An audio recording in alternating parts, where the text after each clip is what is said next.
많은 사람들은 인생을 살아가면서 저마다 욕구를 가지고 살아갑니다. 무언가 성취하고 이루고 또 그 이룬 것을 통해서 만족하고 또 다른 욕구로 나아가는 반복된 삶을 살아갑니다. 메슬로라는 상담학자는 인간의 욕구를 5단계로 나누었습니다. 1단계가 생리적 욕구, 2단계가 안전에 대한 욕구, 3단계가 애정과 소속에 대한 욕구, 4단계가 자기 존중의 욕구, 5단계가 자아 실현에 대한 욕구입니다. 자, 그런데 가장 기본적인 욕구, 인간에게 있어서 가장 보편적으로 필요한 욕구를 바로 생리적 욕구라고 말씀하죠. 이 말씀은 좀 더 쉽게 이야기하면 먹고 또 잘 자고 또 잘 사는 가장 기본적인 우리의 생리적 어떤 필요를 채워줄 수 있는 욕구를 말합니다. 사람들에게 있어서 가장 기본적인 욕구로 어떻게 보면 우리가 과거에는 그냥 하루 한 끼 잘 먹을 수 있으면 그것으로 만족하고 배부르다라는 그런 인사가 참 좋은 인사였던 시절이 있었습니다. 그래서 인간들은 모두가 다 배부름과 또 안전과 편안함과 또 그런 것들을 느끼죠. 과거에는 식사하셨습니까가 인사였습니다. 그만큼 먹고 사는 것이 어려웠기 때문에 그렇게 인사를 나누기도 했죠.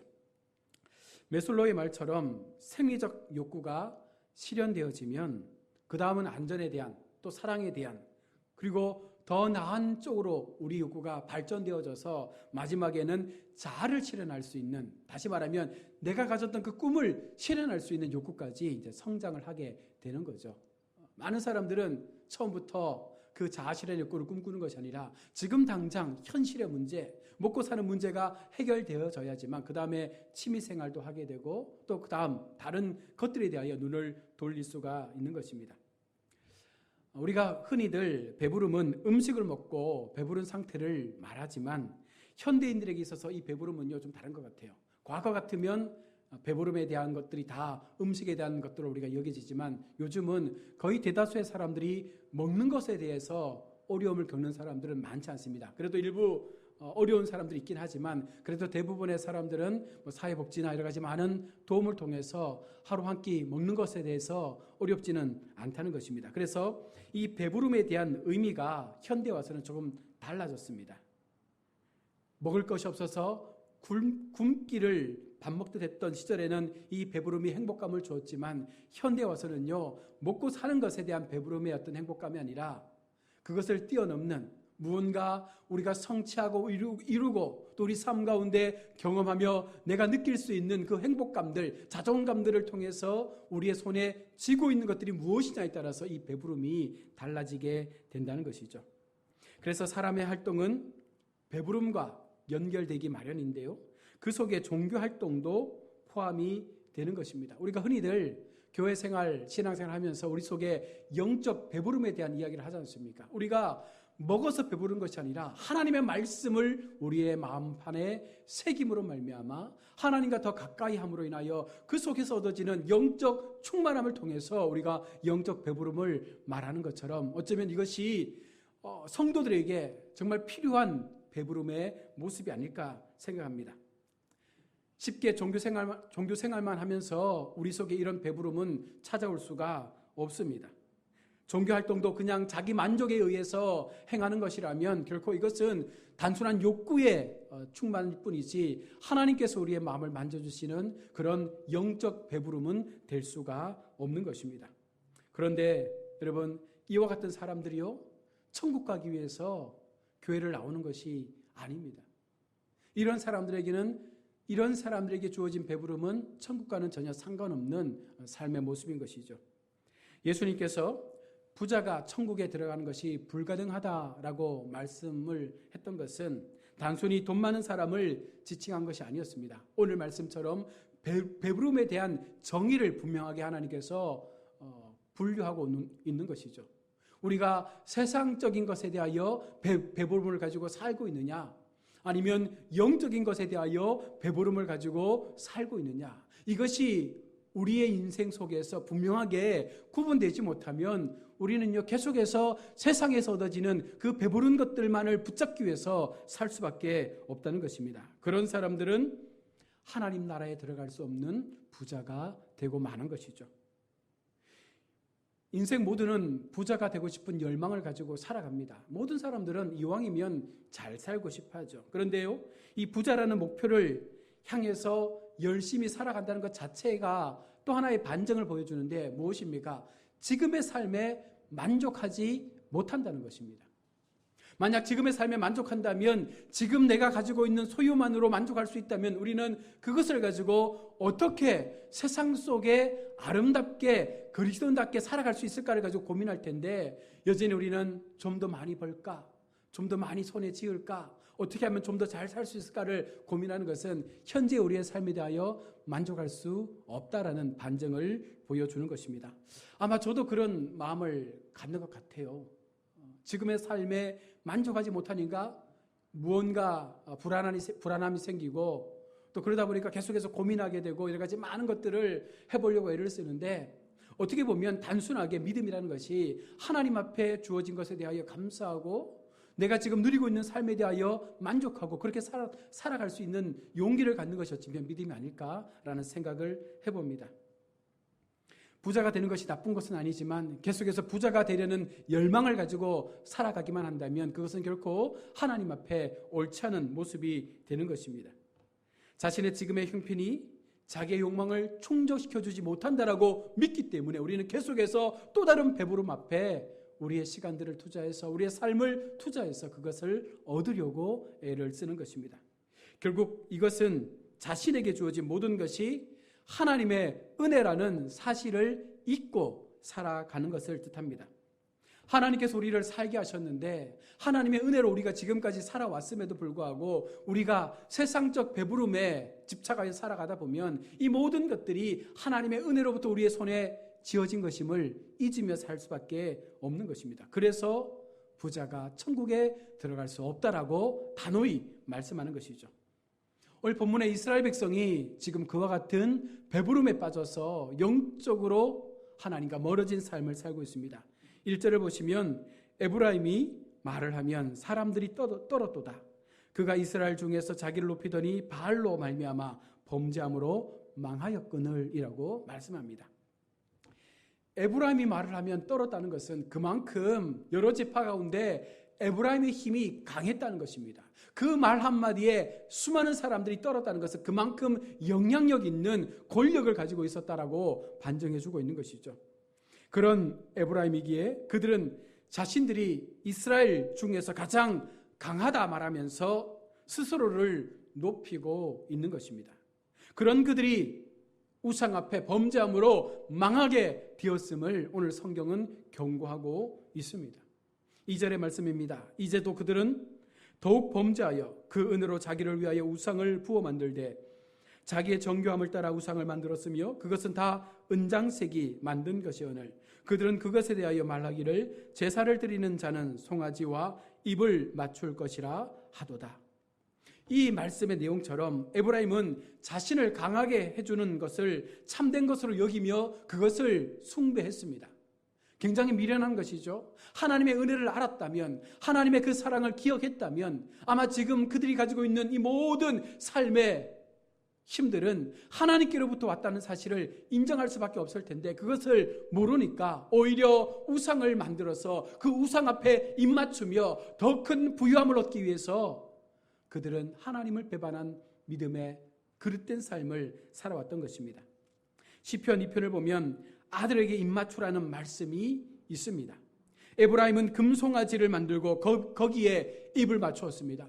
우리 예수님께 입을 맞추는 것이 아니라 바로 우상인 금송아지에게 입을 맞추며 그것이 자신들을 잘되게 하는 신이라 믿으며 그들은 계속해서 그 욕망에서 나오지 못하고 있었던 것입니다.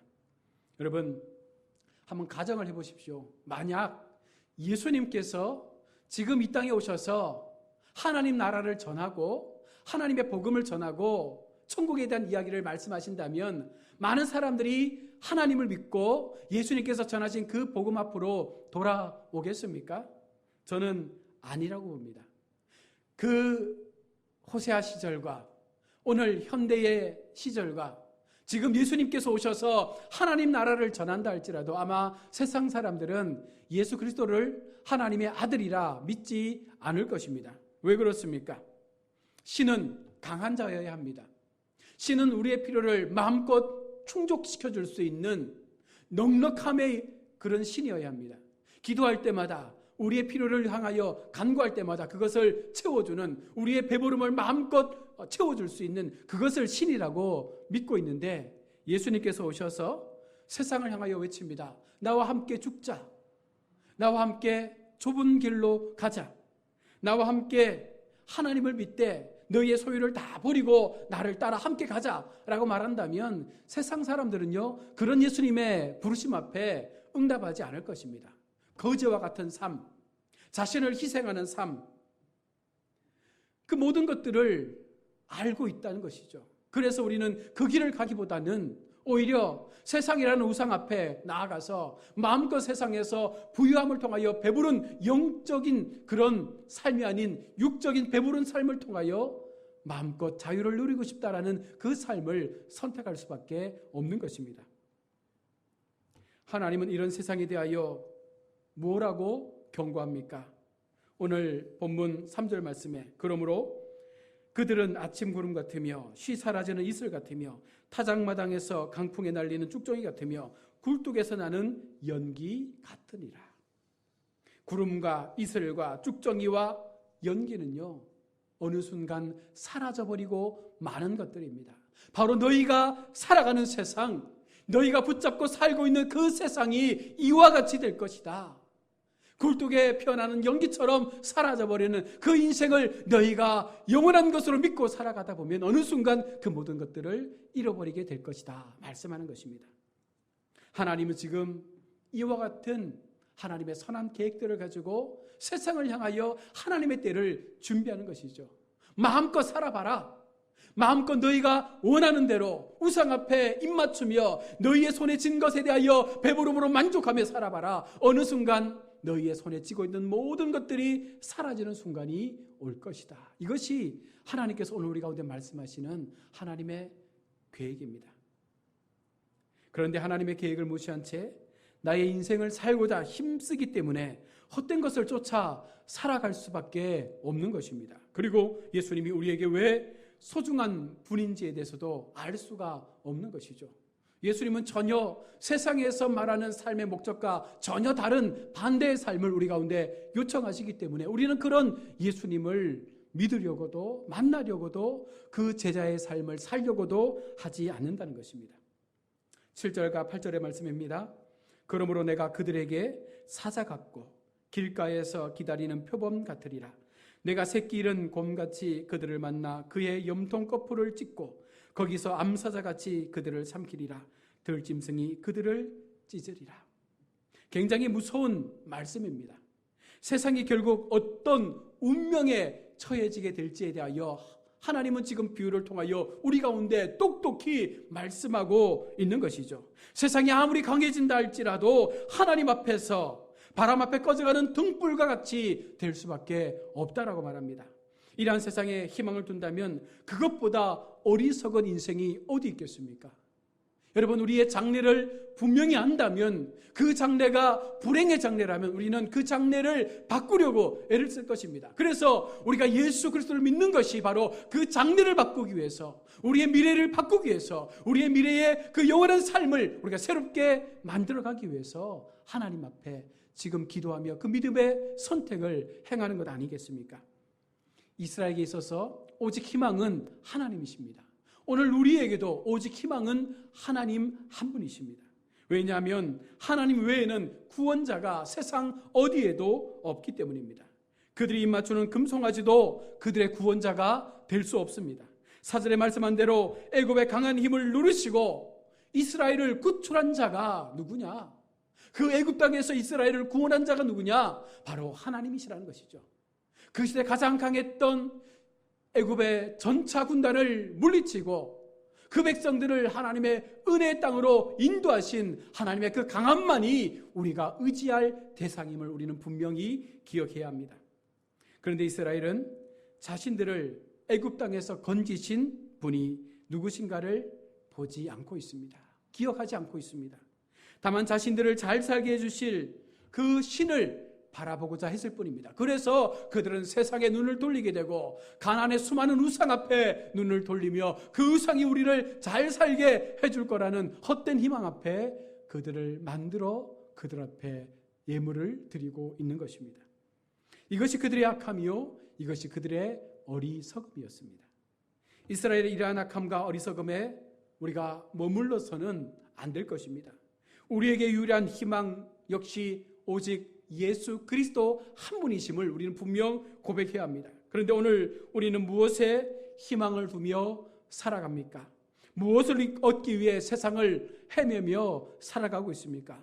우리가 예수님을 진심으로 우리의 마음에 두고 살아간다면 우리의 눈에 세상은 사라지고 끼어질 헛된 것들은 우리에게는 소망이 될 수 없음을 인정하게 되고, 그리고 결국 우리는 하나님 앞에 우리의 시선을 맞출 수밖에 없는 것입니다. 그것이 그리스도의 눈으로 세상을 바라보고 있다는 증거가 되는 것이죠. 하나님의 시선, 하나님의 발걸음, 하나님의 마음, 그것이 동일하게 우리의 마음 가운데 비춰지고 우리의 시선과 우리의 걸음걸이와 우리 행하는 모든 삶의 목적이 예수님과 같아질 수 있다면 여러분, 그것이 은혜를 붙잡는 성도의 올바른 삶이 되는 것입니다. 그런데도 불구하고 세상의 미련을 버리지 않고 쫓아가기에 호세아 2장 5절과 7절은 말씀하고 있는 것입니다. 그들의 어머니는 음행하였고 그들을 임신했던 자는 부끄러운 일을 행하였나니 이는 그가 이르기를 나는 나를 사랑하는 자를 따르리니 그들이 내 떡과 내 물과 내 양털과 내 삶과 내 기름과 내 술들을 내게 준다 하였습니다. 그러므로 내가 가시로 그 길을 막으며 담을 쌓아 그 길을 찾지 못하게 하리니 내가 그 사랑하는 자를 따라갈지라도 미치지 못하며 그들을 찾을지라도 만나지 못할 것이라. 이제야 그가 이르기를 내가 본 남편에게로 돌아가리니 그때에 내 형편이 지금보다 나았음이라 하리라. 하나님께서 우상을 향하여 세상을 향하여 나가는 우리들을 막기 위하여 여러 가지 많은 것들을 동원해서 우리가 돌아오기를 원하시고 있는 것입니다. 우리의 길을 막으셔서 좋아하며 따라가던 그것을 얻지 못하게 하고 찾지 못하게 하고 다시금 본 남편인 하나님께로 돌아오는 것이 가장 큰 행복임을 우리 속에 깨닫도록 말씀하고 있는 것입니다. 누가복음 15장에서 탕자는 세상의 배부름을 쫓아 아버지에게 유산을 받아 길을 떠났습니다. 그는 세상에서 마음껏 흥청망청 육신의 배부름을 위하여 살았습니다. 어느 순간 세월이 흘렀을 때 그는 더 어려운 상황에 머무르게 되었습니다. 욕망을 쫓아 살았을 때의 그 결론은 가장 힘들고 어려운 상황에 떨어지고 만 것입니다. 그러나 그가 깨닫고 아버지에게로 돌아왔을 때 아버지는 그를 위하여 잔치를 벌여주고 소를 잡고 손가락에 가락지를 끼우며 새 옷을 입혀주며 수많은 사람들에게 죽었던 아들이 돌아왔다라고 기뻐하며 그 아들을 맞아주었던 것처럼 오늘 우리가 하나님 앞에 그 마음으로 돌아가기만 하면 하나님께서 우리를 향하여 잔치를 배설하시고 우리를 새롭게 옷 입혀주셔서 하나님의 그 영광된 자리에 수많은 사람들이 보는 앞에서 우리를 높여주신다는 것입니다. 그러므로 성도가 열망할 것은 그리스도로 인한 영적 배부름이 되어야 합니다. 우리에게 생수가 되시는 그리스도만이 나의 영원한 배부름의 생수가 되어지심을 믿으며 그 예수님 앞에 우리의 삶을 온전히 고정할 수 있는 믿음의 걸음을 걸어가야 하는 것입니다. 그 마음으로 살 때에 그 예수님을 얻은 그 넉넉함의 믿음으로 살 때에 세상의 그 어떤 것도 우리가 부러워하지 않을 수 있는 그 믿음이 우리 속에 생겨나게 되는 것입니다. 성도란 그리스도 안에서 넉넉하게 사는 사람입니다.